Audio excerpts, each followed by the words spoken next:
What is up, guys? Welcome on back to TK's Garage. Could the Hornet get any worse? Yeah.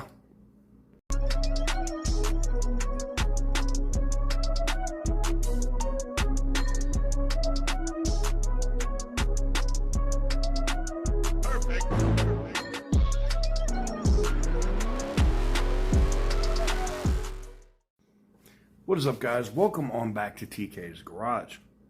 And in today's video, we're going to talk about the Dodge Hornet. I spoke with a service manager at a Dodge dealership out here where I'm at.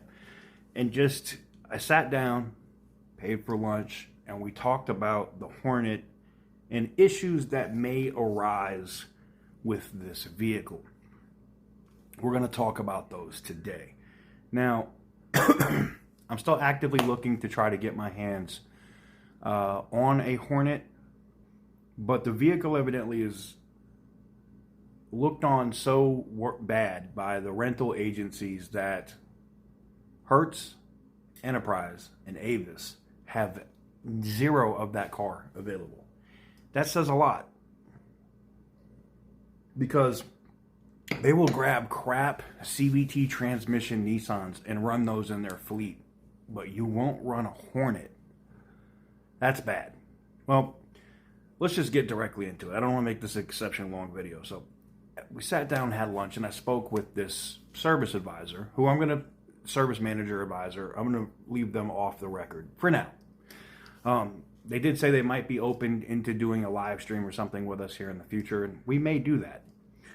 So one of the biggest issues with the Hornet, which will come up with maintenance issues once you're out of warranty with a Dodge Hornet, are quick connect connections. Now, if you don't know what a quick connect is, if you have like a fuel pumps use them. Some coolant systems like my BMWs have used them. They're quick connects. They just click, they snap together. There's no like clamp or anything like that. They just pieces of plastic and they snap together. Well, being the Hornet is really just an Alpha Tonale, a food stamp version of the Alpha, right? It uses those same connections, and they're already starting to fail in the limited ones that are on the road, specifically in the cooling system. Now, I have to give credit where credit is due. The first place I heard about this, about the quick connects, was Wide Body Nation here on YouTube. You should definitely go check him out. I'm going to tag him in the description down below because he talked about it. And I'm sorry, I had a bunch of acid in my throat from whatever last night, so my voice might be off and it keeps making me cough, and I'm miserable right now. But I had to get this video out. So I'm talking with him, and I was like, "What do you see as the first failing point on this vehicle?" He said, on the RT, the hybrid system. They've already had vehicles come back that have had battery issues.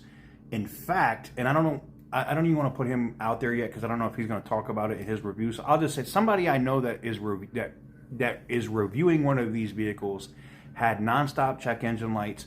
Sport mode would not come on.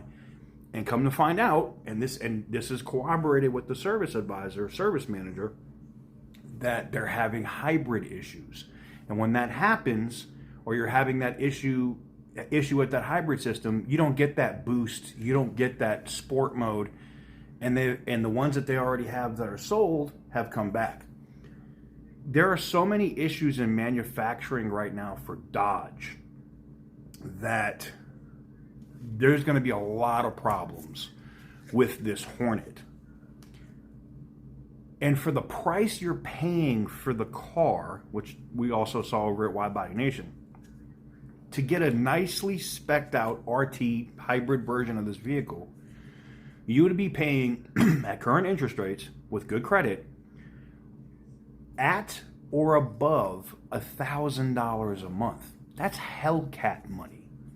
That's fully optioned, custom-built Scat Pack money. That's Durango SRT money.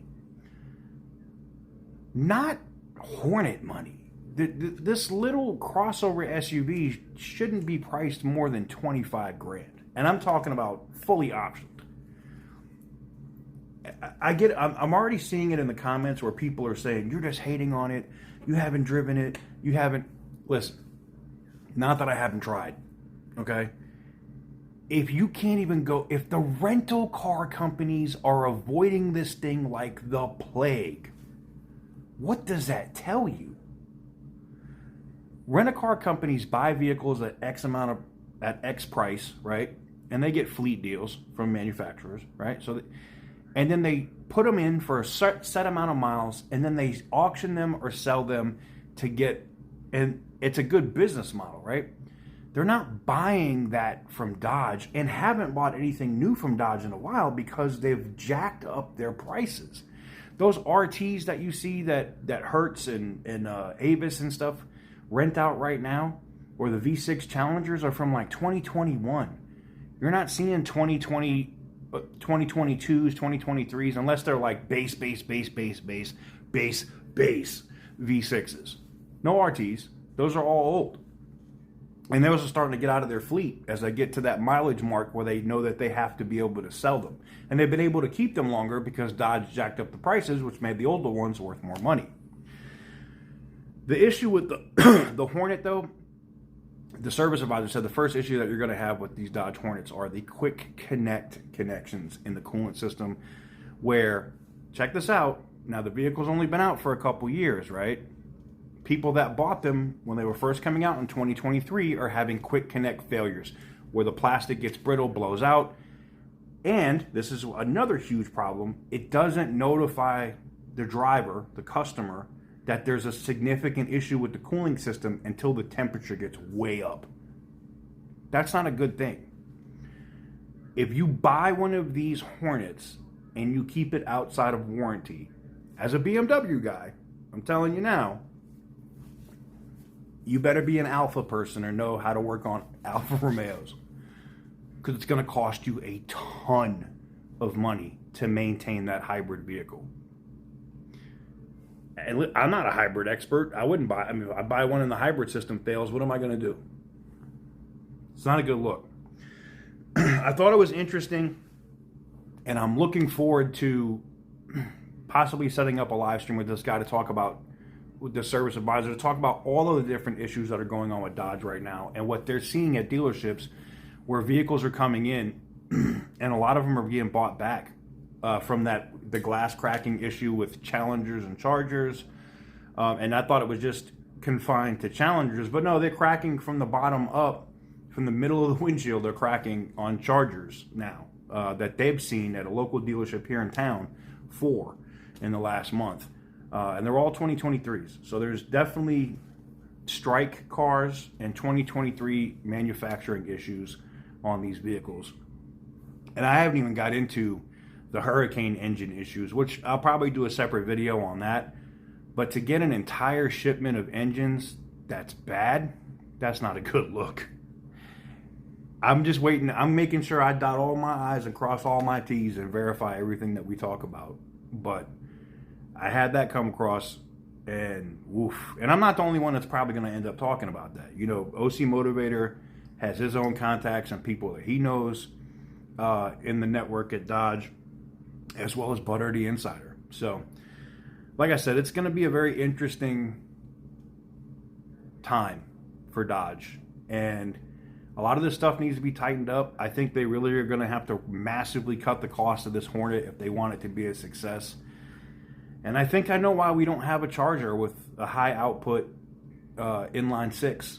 You know, I think I know why we don't have that Hurricane Charger out this year. They're having problems with those engines too.